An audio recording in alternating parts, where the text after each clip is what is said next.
نحمدہ ونصلی علی رسول الکریم۔ امید ہے کہ تمام احباب خیریت سے ہوں گے۔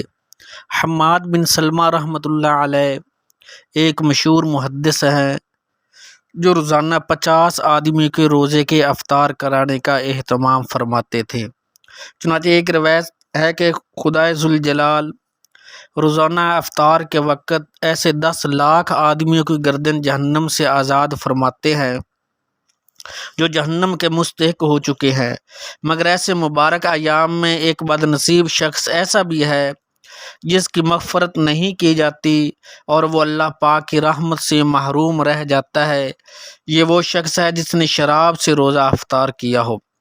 حرام سے افطار کرنے کی یہ نحوست ہے کہ ایسے کریم کی نظر کرم سے محروم ہو گیا، اور یہ یقین کر لیجئے جس شخص کے رمضان المبارک میں بھی بخشش نہ ہوئی ہو، اس سے زیادہ بد نصیب اور محروم القسمت کوئی نہیں ہوگا۔ ایسا شخص واقعی ہی بدبخت، اس کو محروم ہی کہنا چاہیے۔ اس لیے روزہ افطار کرنے میں کھانے پینے کی ہر حرام چیز سے بچنے کی فکر کیجیے، اور جس طرح سود اور شراب وغیرہ حرام ہے، اسی طرح ہر وہ چیز جو حرام اور ناجائز طریقے سے حاصل ہو وہ بھی حرام ہے۔ اس سے مکمل پرہیز کرنا چاہیے۔ اور موجودہ دور میں لوگ سود اور شراب کو تو کچھ نہ کچھ حرام سمجھتے بھی ہیں، مگر بہت سے افعال و اقوال کو حرام ہی نہیں سمجھتے اور بلا خوف و خطر ان میں مصروف رہتے ہیں، اور احساس تک بھی نہیں ہوتا کیا ہم کر رہے ہیں، اور حد یہ کہ روزہ میں بھی بددستور مبتلا رہتے ہیں۔ آخر میں افطار کرنے اور کرانے کے متعلق بعض ان کوتاہیوں کا ذکر بھی ضروری ہے جس میں آج کل عام مسلمان مبتلا رہتے ہیں، اور بعض مرتبہ علماء صلحاء بھی کسی وجہ سے مرعوب ہو کر یا اپنی طرف سے کچھ تحویل کر کے مبتلا ہو جاتے ہیں اور آخرت کے ثواب عظیم سے محروم ہو جاتے ہیں۔ ہر کوتاہی خوب توجہ سے سنیں اور خود بھی بچنے کی فکر کریں، اور متعلقین، اہل خانہ، اعزائے اقارب، دوست احباب کو بھی اس کی طرف توجہ دلائیں۔ خود بھی اس ویڈیو کو دیکھیں اور آگے بھی پھیلائیں ثواب کی نیت سے۔ ایک کوتاہی یہ ہے کہ افطار کی دعوتیں دی جاتی ہیں اور روزہ رکھ کر ریاکاری کی جاتی ہے۔ اس وقت سے دعوتوں کا رواج اور زیادہ زور پکڑنا شروع کر دیا ہے۔ دعوت و ضیافت تو اچھا کام ہے، مگر ان کے ساتھ یہ جو مصیبت کھڑی ہو گئی ہے، افطار کرتے کرتے نماز مغرب بالکل چھوڑ دی جاتی ہے یا جماعت ترک کر دی جاتی ہے، یہ ایک عظیم کسارہ اور گناہ ہے۔ اگر دعوت نہ ہوتی تو مغرب کی نماز جماعت کے ساتھ مسجد میں پڑھتے اور 70 نمازوں کا ثواب پاتے، مگر دعوت نے یہ سب ثواب ضائع کر دیا۔ اب اس میں بتائیے کیا مزہ رہا جب دعوت انسانی کی وجہ سے دعوت رحمانی کی شرکت سے محرومی ہو گئی، جس کی طرف حی علی الفلاح کے ذریعے منادی ربانی نے بلایا تھا۔ بعض حضرات جماعت بالکل تو نہیں چھوڑتے، لیکن 1-2 رکعت جماعت سے پا لیتے ہیں۔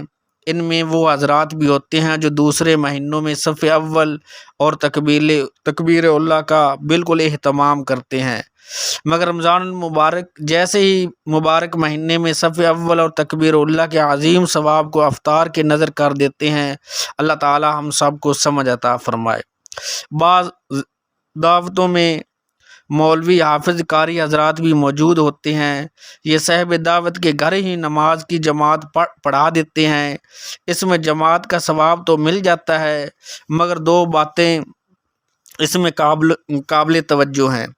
ایک وہ بات جو ابھی عرض کی گئی کہ جس ماہ میں زیادہ سے زیادہ نیکیوں کی طرف متوجہ ہونے کی ضرورت ہے، اس میں بڑی جماعت کی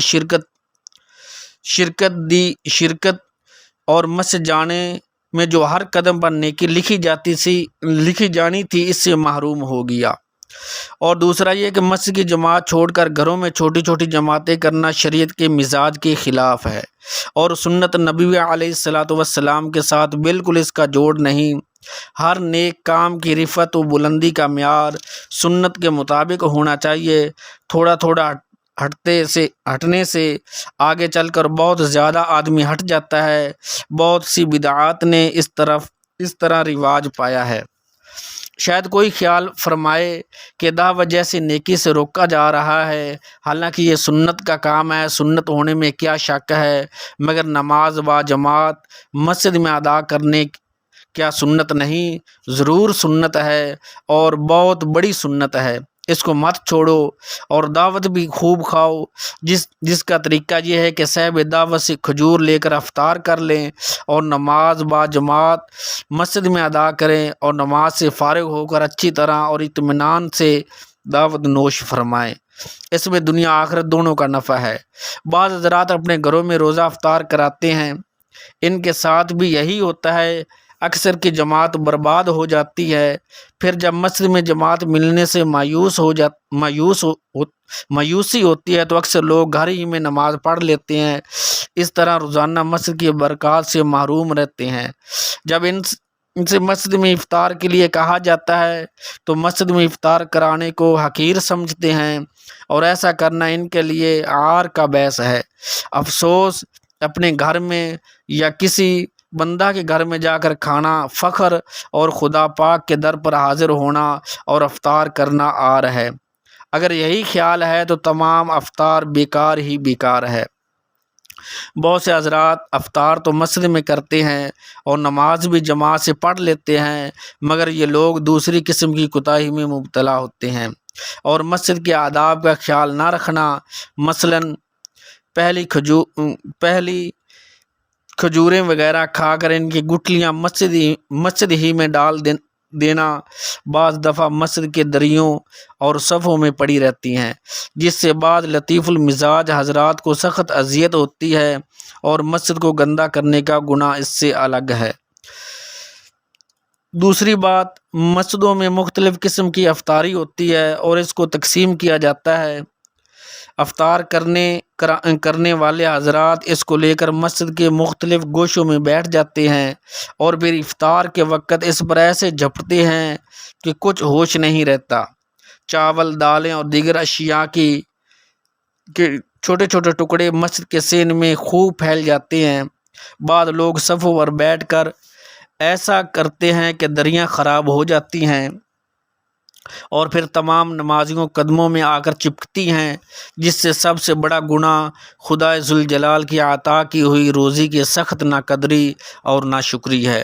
دوسرا گناہ مسجد میں گندگی پھیلانا ہے۔ تیسرا گناہ آنے والے نمازیوں کو ایذا پہنچانا اور ایذائے مسلم حرام ہے۔